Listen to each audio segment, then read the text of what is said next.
तो गुरुदेव भगवान हमें क्या समझा रहे हैं एक सत्संग के माध्यम से? ठीक उसी प्रकार वर्तमान में ये लाखों की संगत भ्रमित हो चुकी है।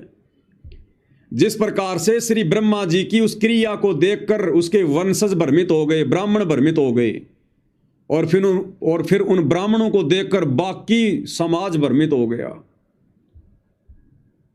उसी प्रकार आज वर्तमान में गुरुदेव के कलयुगी परिवार को देखकर कोऑर्डिनेटर भ्रमित हो गए, और फिर इन कोऑर्डिनेटरों को देखकर बाकी संगत भ्रमित हो गई।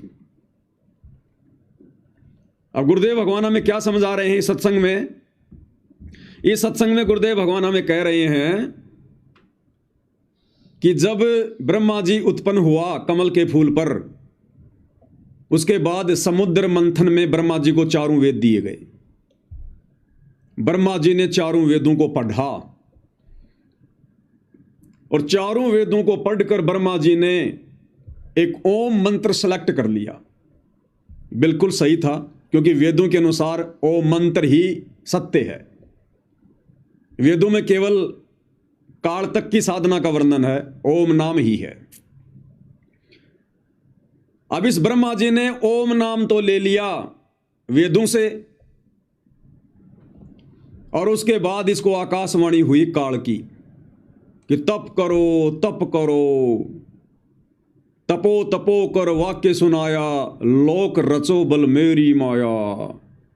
अब यहां ब्रह्मा जी फेल हो गया, यहां ब्रह्मा जी कंफ्यूज हो गया,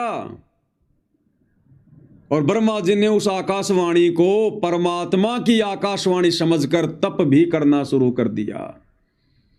जबकि परमात्मा का विधान तो वेदों में है, तो ब्रह्मा जी ने वेदों के अनुसार तो ओम नाम की साधना शुरू कर दी, और उस आकाशवाणी को परमात्मा की आकाशवाणी मानकर, जो काल की आकाशवाणी थी, वेदों के विरुद्ध उसने तप करना शुरू कर दिया, क्योंकि तप करना वेदों में कहीं नहीं लिखा हुआ।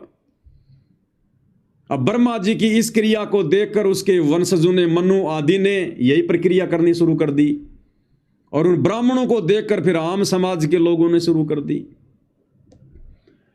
अब यही हालत वर्तमान में परमेश्वर रामपाल जी के सतलोक आश्रम से जुड़ी हुई संगत की हो गई।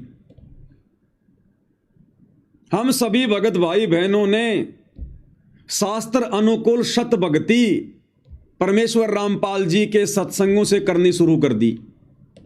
जिस प्रकार वेदों से ब्रह्मा जी ने ओम नाम लेकर शत भक्ति करना शुरू किया, तो शत भक्ति शास्त्र अनुकूल साधना तो हम भगत भाई बहनों ने गुरुदेव के सत्संग सुन सुन के उनसे उपदेश लेकर करनी शुरू कर दी। बिल्कुल ओके। अब गुरुदेव भगवान के जेल जाने के बाद में हिसार जेल से जो ऑडियो बताई गई, जो वीडियो बताए गए, जो लेटर निकाले गए, या कोऑर्डिनेटरों के द्वारा जो पीले पर्चे निकाले गए, उस आकाशवाणी ने भगत समाज को भ्रमित कर दिया। जिस प्रकार ब्रह्मा जी को काल ने आकाशवाणी करके वेदों के विरुद्ध साधना शुरू करवा दी। एक तरफ तो ब्रह्मा जी वेदों के अनुसार सत्साधना कर रहा है, और दूसरी तरफ उस आकाशवाणी के अनुसार मनमाना आचरण कर रहा है। तो इसी प्रकार बरवाला कांड के बाद में भगत समाज कंफ्यूज हो गया ब्रह्मा जी की तरह। एक तरफ तो सतगुरु रामपाल जी के द्वारा बताई गई सत्य साधना कर रहा है, और दूसरी तरफ बरवाला कांड के बाद इन कोऑर्डिनेटरों के बहकाव में आकर, गुरुदेव के कलयुगी बेटा बेटी भाई बंधु रिश्तेदारों के बहकाव में आकर राजनीति भी शुरू कर दी, गुंडों की सीबीआई जांच शुरू कर दी, आन उपासना शुरू कर दी, मनमाना आचरण शुरू कर दिया, देखा देखी शुरू कर दी। ये इन्होंने मनमाना आचरण शुरू कर दिया।